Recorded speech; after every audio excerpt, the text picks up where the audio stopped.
안녕하세요. 엑스드론 이동주입니다. 드디어 DJI 스파크가 나왔습니다. 이렇게 생겼죠. 야, 스파크. 지금 현재는 뭐 단품만 들어와서 컨트롤러나 나머지 액세서리에 대해서는 제가 다음에 한번 영상을 다시 한번 찍도록 하고요. 오늘은 이 스파크의 기본적인 기능, 뭐 팜 컨트롤이라든가 뭐 액티브 트랙, 여러 가지 그냥 퀵샷, 그리고 뭐 샬로우 포커스 포터 이 정도를 한번 테스트 해보려고 합니다. 자, 일단은 스파크 정말 작습니다. 이거 한번 제가 옮겨놓고 요만해요. 예. 매빅 배터리, 매빅이 요 정도 수준이거든요. 매빅하고 비교해 보시면 크기 차이가 엄청 나죠. 지금 사실 날개를 접은 상태이기 때문에 매빅이 날개를 펴면 확실히 크기 차이가 나죠. 네. 아주 애기입니다, 애기. 네. 매빅 배터리를 빼보면 매빅 배터리하고 뭐 날개 부분 빼면 바디가 거의 비슷해요. 그러니까 아이폰 7 정도 크기 플러스보다 훨씬 작습니다. 얘가 무게는 뭐 아주 가벼워요. 그래도 어느 정도 묵직하죠. 이런 소형 드론 떼고는. 자, 그래서 오늘은 스파크하고 매빅하고 좀 비교를 해드릴 건데, 스파크는 2축 짐벌이죠. 2축 짐벌이면 3축이 아닙니다. 기계식 짐벌이고, 앞쪽에 이제 모션을 감지하는, 우리가 팜 컨트롤 할 때 쓰는 모션 감지하고 적외선으로 장애물을 감지하는 센서가 앞에 또 달려 있습니다. 짐벌 락은 따로 설치되어 있지 않아요.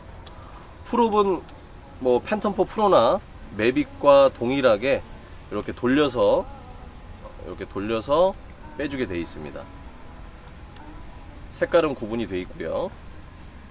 아주 앙증맞아요. 굉장히 작습니다. 콤보 세트가 아니기 때문에 현재 프롭 가드는 달려있지 않은데, 아마 실내에서 비행을 하실 땐 꼭 프롭 가드를 장착을 하셔야 될 겁니다. 실내라고 한다는 것은 우리가 뭐 집안에서 날리는 건 조금 위험할 수 있어요. 센서가 어쨌든 GPS가 안 잡혀 있다 보니까 밑에 보시면은 소나 센서가 없습니다. 카메라만 달려있고 적외선 센서가 달려있어서 우리가 흔히 비전 포지셔닝이라 하는 센서가 매빅이나 팬텀4보다는 좀 약해요. 그래서 하강을 할 때 정확하게 내리는 경우도 있지만 정확하게 내리지 않고 돌면서 약간 비껴서 내리는 경우도 분명히 존재합니다. 그래서 실내에서 비행하실 때는 반드시 주의하시고, 가급적이면 3m 고도 이상 되는, 그러니까 실내 뭐 체육관이라든지 좀 넓은 곳에서 실행을 해주시면 좋을 것 같아요. 어쨌든 밖에서 찍는 드론이니까요. 배터리 타이밍은 뭐 아시다시피 배터리는 이렇게 빼게 돼, 뒤로 이렇게 잡아 빼면 되는데, 어차피 3셀 배터리지만 우리가 실제 비행 시간이 16분이라고 하는데 대부분 10분 이내라고 보시면 됩니다. 그리고 안전하게 내려오는 것까지 생각한다면 약 8분 정도. 굉장히 짧다고 생각이 되지만 3셀 뭐 한 1300mAh 정도 되는 배터리 치고는 오래 나르는 겁니다. 뭐 다양한 센서들이 존재한다는 것까지 감안한다면요. 장착은 이렇게 간편하게 장착할 수 있고, 요 안쪽에 보시면 이렇게 QR코드 같은 게 보이시죠? 거기에 기체에 SSID 그리고 그 비밀번호까지 같이 와이파이 비밀번호가 있습니다. 그래서 액티베이트 할 때 이 QR코드를 찍어서 바로 할 수도 있고, 그리고 요 넘버를 와이파이에 입력을 해주시면 향후에는 스파크를 골라주시면 비밀번호는 따로 물어보지 않습니다. 그리고 겉 박스에도 있어요. 이렇게 보시면은 박스 내에도 이렇게 QR코드가 붙어 있습니다.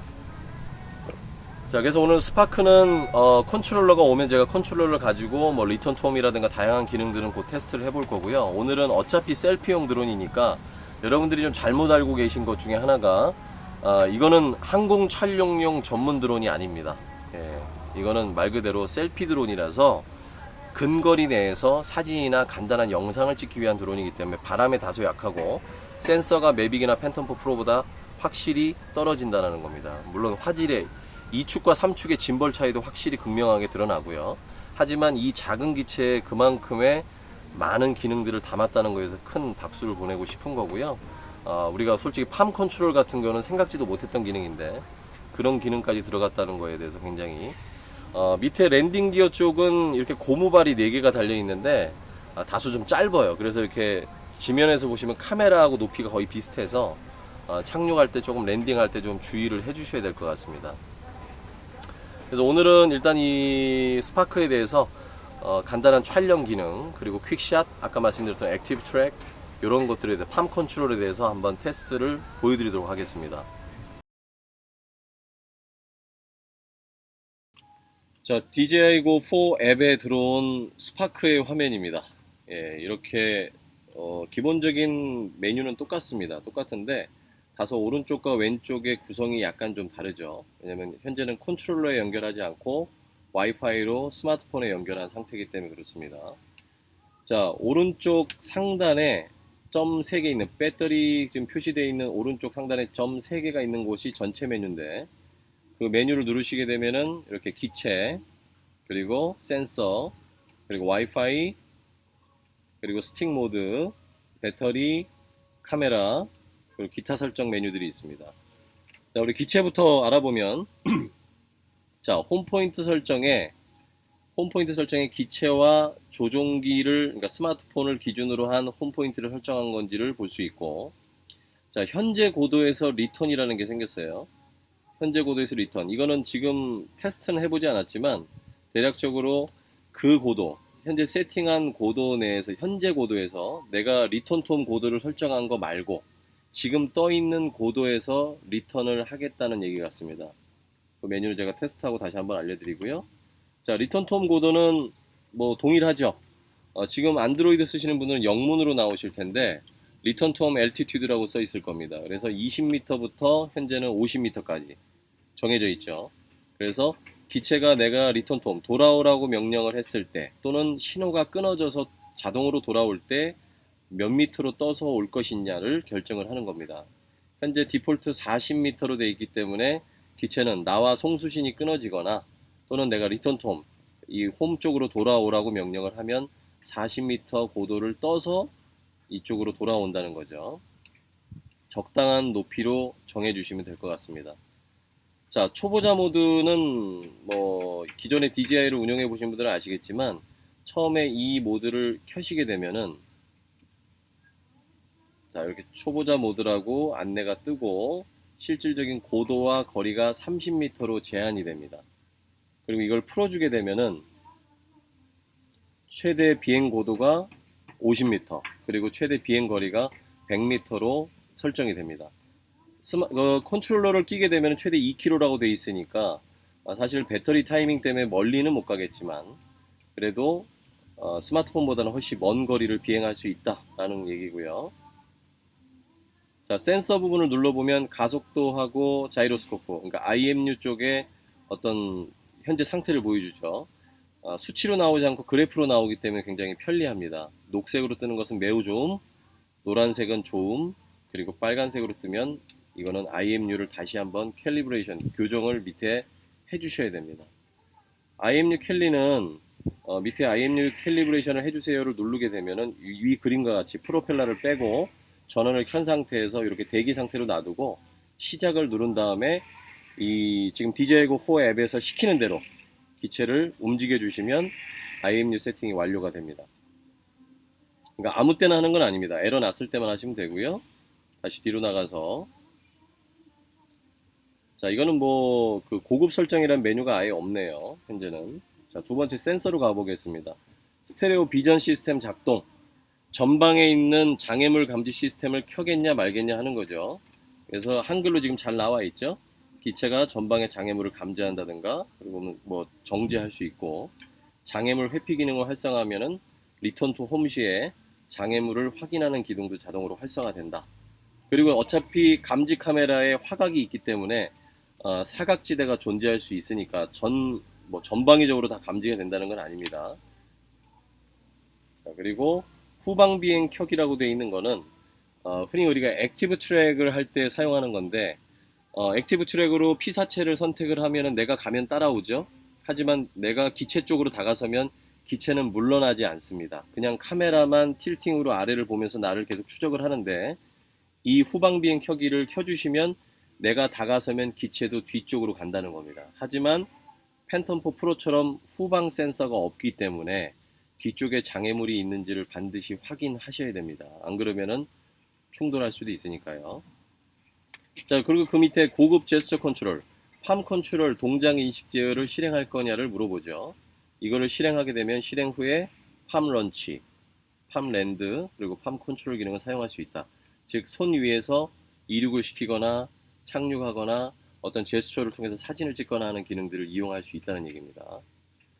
자, 와이파이로 연결이 되는 거죠. 이거는요. 와이파이로 연결이 되니까 현재 채널의 지금 상태가 나오죠. 지금은 저희가 테이블 위에 올려놨기 때문에 채널들이 사실 지금 좋지 않죠. 그리고 와이파이 뭐 비밀번호라든가 이런 것들이 지금 표시가 되고 있고요. 특별한 건 없습니다. 자, 스틱 모드는 모드 1이냐, 2냐, 3이냐를 제공을 하고 있습니다. 그래서 대부분 디폴트는 모드 2로 설정이 되어 있고요. 그리고 그림으로 잘 표시가 되어 있죠. 모드 2 같은 경우에는 왼쪽 키가 상승, 하강, 좌우 회전, 오른쪽 키가 전진, 후진, 좌우 이동입니다. 그리고 밑에 보면은 슬로우 패스트라고 하는 바가 보이는데 이 바를 통해서 기체의 어떤 민감도나 속도를 조정해 줄 수가 있는 겁니다. 적당한 스피드로 조정을 하면서 본인의 스타일에 맞게 바꿔주시면 될 것 같습니다. 자, 배터리 쪽으로 가보면 3셀 배터리죠. 3셀 배터리고 배터리 부족 경고는 처음에는 30%에 되어 있는데 저는 24%로 좀 내려놨어요. 이건 조정할 수가 있는데 배터리가 이 24%가 되면은 경고가 울리게 되는 거죠. 빨리 하강해라 라는 안내를 뭐 소리나 이런 걸로 알려주게 됩니다. 그리고 밑에 비행 시간은 실제 기체가 이륙을 해서 비행을 하는 시간을 표시를 해주는 거고 뭐 배터리 시리얼 넘버까지 표시가 되네요. 물론 이것도 여기서 이제 고급 설정란은 없습니다. 예. 카메라 기능에 가보면 짐볼 모드, 그러니까 짐볼 모드에 보면 팔로우 모드와 FPV 모드가 있죠. 팔로우 모드는 사실은 뭐 카메라가 기체가 어떤 방향으로 움직이든 간에 카메라는 앞을 보고 향하고 있는 거고, 우리가 FPV 모드에서는 기체가 좌우 이동을 할 때 피치나 뭐 다른 모드에서는 상관이 없고 좌우 롤이라고 하죠. 좌우 이동을 할 때 카메라가 동작하지 않기 때문에, 움직이지 않기 때문에 약간 비행기처럼 움직이는 모드를 얘기합니다. 평상시에는 팔로우 모드로 놓으셔야 됩니다. 그리고 짐벌 롤 조정하는 것은, 짐벌 오토 캘리브레이션은 없어졌어요. 짐벌 롤 조정이라는 것은 짐벌의 각도가 약간 맞지 않을 때 롤 조정을 눌러서 수동으로 조정할 수가 있는 겁니다. 이렇게 수치를 자기가 조금 삐뚤어진 것 같다 그러면 이 라인을 보고 고칠 수가 있다는 거죠. 자, 그리고 맨 밑에 메뉴를 보시면은 맨 밑에 기타 설정, 측정 단위를 선택을 할 수 있고 킬로미터로 미터법으로 볼 수가 있으니까요. 그리고 동일하게 라이브 방송 플랫폼 선택은 이렇게 페이스북이라든가 유튜브, 그 다음에 리얼타임 메시지 프로토콜, 그러니까 RTMP를 통해서 개인 방송도 지원을 합니다. 그리고 동영상 녹화 중에 캐시 저장은 동영상 녹화를 해서 스파크 안에 메모리상에 저장이 되면서 동시에 디바이스, 내 핸드폰에도 스마트폰에도 저장이 된다는 겁니다. 그리고 최대 동영상 캐시 용량은 그 스마트폰 안에 얼마만큼의 용량을 할당해서 저장할 건지를 선택할 수 있고, 밑에 캐시 자동 삭제를 클릭을 해두시면 영상이 8기가가 다 차게 되면 자연스럽게 오래된 파일부터 지우면서 오버라이팅, 그러니까 덮어쓰기를 한다는 얘기입니다. 저걸 풀어버리면 8기가가 다 차게 되면 더 이상 저장되지 않습니다. 그리고 동영상 캐시 저장 시 오디오 녹음 활성화는 기체 이 디바이스에 저장되는 영상의 음성을 같이 넣을 수 있다는 거죠. 기체에서는 영상만 뿌려주고 디바이스에 있는 마이크를 통해서 음성을 같이 넣을 수가 있습니다. 자, 메인 화면 좌측 상단에 보시면 비행 준비 완료 GPS라고 되어 있고, GPS가 현재는 15개가 세팅이 되어 있는데 그 비행 준비 완료라고 되어 있는 부분이 상태 표시창입니다. 뭐 에티 상태, GPS가 잡혀 있는 상태든 아니든, 배터리가 부족한 상태든, 뭐 IMU 캘리가 문제가 있든, 컴파스가 에러가 났든 이런 표시들을 여기에 해주게 되고, 그거를 클릭하면 이렇게 기체 상태에 대한 내용들을 볼 수 있습니다. 이거는 뭐냐면 파일럿이 반드시 비행 전에 확인을 해야 되는 이 요약본을 모아놓은 겁니다. 에어크래프트 스테이러스라고 뜰 겁니다. 영문으로 보시는 분들은. 그래서 전체 상태, 뭐 펌웨어를 할 게 있다든가, 그리고 현재 비행 모드는 GPS, 그 다음에 컴파스 캘리는 밖에서 해주셔야 되겠죠. 그리고 IMU 상태, 변속기 상태, 그 다음에 비전 센서 상태. 이게 비정상이라고 뜬다면 영어로 뭐 abnormal이라고 뜬다면 센서에 문제가 생기기 때문에 밑에 쪽에 그 수직으로 보는 그런 거리라든가 고도라든가 그다음에 나와 그 기체 간의 거리, 장애물 간의 거리를 오판하게 되기 때문에 꼭 비전 센서가 에러가 나게 되면 수정을 꼭 해주셔야 됩니다. 기체 배터리 잔량이라든가 배터리 온도, 그 다음에 짐벌 상태, 메모리의 남은 용량들. 메모리 포맷은 여기서 포맷을 누르면 자연스럽게 한 1, 2초 안에 포맷이 완료돼서 확인을 눌러주시면 됩니다. 즉 메모리 포맷은 가급적이면 영상을 컴퓨터로 옮기고 나서 기체에 꽂아 놓으시고 여기에서 포맷을 해주실 것을 권장해 드립니다. 간혹 그 컴퓨터에서 포맷을 하면 기체에서 인식을 못하는 경우도 있기 때문이죠. 자, 그리고 좌측 메뉴에 그 아이콘이 4개 보이는데 자동 이륙, 그리고 리턴 투 홈, 그리고 조종기 그림에 눌러보면은 인텔리전트 비행이라고 해서 이렇게 5가지 비행이 나옵니다. 일반 비행은 저희가 기본적으로 하는 비행이고 퀵샷에는 여러 가지가 존재하죠. 비행을 하지 않았기 때문에 현재 이륙하지 않았기 때문에 뜨지 않는데 퀵샷에는 여러 가지 한 3가지의 비행 모드가 뜹니다. 뭐 POI를 돌린다든가 점점 멀어져 가면서 돈다든가 아니면 로켓처럼 위로 올라가면서 수직으로 촬영을 해주는 샷이 있습니다. 장애물들이 없는 걸 꼭 확인하시고 하셔야 됩니다. 자, 액티브 트랙은 뭐 우리 피사체를 나를 선택하거나 내가 지정한 사물을 쫓아가는 기능이고, 탭플라이는 말 그대로 탭을 하면 날아간다라고 해서 화면상에 내가 어느 부분을 클릭을 하면 자동으로 그쪽으로 스파크가 날아가는 거죠. 삼각대 모드는 팬텀4 프로 하고 그 다음에 뭐 인스파이어 2, 매빅 이런 데 스파크에도 다 있는데 기체가 아주 서서히 비행을 하기 때문에 좁은 공간을 통과하거나 좀 부드럽게 촬영을 해야 될 때 삼각대 모드를 써주시면 되고요.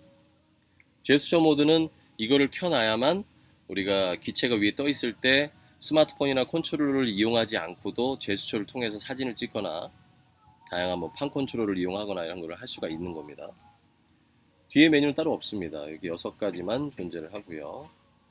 그 외에 밑에는 뭐 고도, 거리, 비전 포지셔닝, 그래서 속도 이런 것들이 나오고 상단에 GPS라든가 각종 지금 와이파이 신호 세기, 그리고 현재 카메라의 상태 1080p 30프레임, 풀 HD 30프레임으로 되어 있고, 그 다음에 뭐 셔터 스피드라든가 ISO에 대한 정보들이 이렇게 표시가 됩니다. 그리고 오른쪽에 셔터 버튼 밑에 약간 이퀄라이저 같은 걸 눌러보시면 카메라의 세팅들을 바꿀 수 있습니다. 동영상은 따로 모드를 선택할 수 없이 무조건 풀 HD로 촬영이 되고요. 사진으로 바꾸시면 단일 촬영, 연사, 그다음에 뭐 AV, 타이머, 샬로우 포커스, 파노라마 여러 가지가 있는데, 샬로우 포커스가 바로 뒷배경을 날려주는, 나중에 수정할 수 있는 아웃 포커싱 같은 개념인 거죠. 이것도 제가 실전 테스트에서 한번 보여드리도록 하겠습니다. 그리고 이렇게 톱니박스 이렇게 눌러주시면 히스토그램이나 카메라 OSD 정보, 아까 위에 보셨죠? 현재 ISO 정보라든가 이런 거를 표시할 수 있고, 화이트 밸런스, 그 다음에 그리드가 지금 화면에 쳐져 있는 이런 라인입니다. 카메라의 수평이라든가 찍고자 하는 피사체의 중앙점을 본다든가 메모리를 포맷할 때 사용하게 됩니다. 자, 이상으로 요 설명들을 저희가 일단은 좀 드렸고요. 그리고 이륙하게 되면은 나중에 그 셔터 버튼 위에 스마트폰 같은 그림이 하나 뜹니다. 그걸로 카메라의 각도를 핸드폰의 이 자이로 센서를 이용해서 상하로 조정도 가능합니다. 그래서 DJI GO는 다른 거에 비해서 조금 더 간편하고, 항상 스마트폰에 그 뭐 전화가 온다고 해서 중간에 받거나 하지 말도록 지금 되어 있거든요. 그러니까 이거를 날리실 때는 가급적이면 에어플레인 모드를 놓고 와이파이로 그냥 스파크만 잡아서 비행을 하실 것을 권장해 드리고요. 무리하지 않은 비행 중요합니다. 항공 촬영용 전문 드론이 아니라고 말씀드렸기 때문에 너무 먼 거리를 비행하거나, 그러니까 시계를 벗어나거나 또는 강풍이 불 때, 이럴 때 정말 주의하셔야 됩니다. 매빅이나 팬텀4 프로 생각하시면 큰 오산입니다.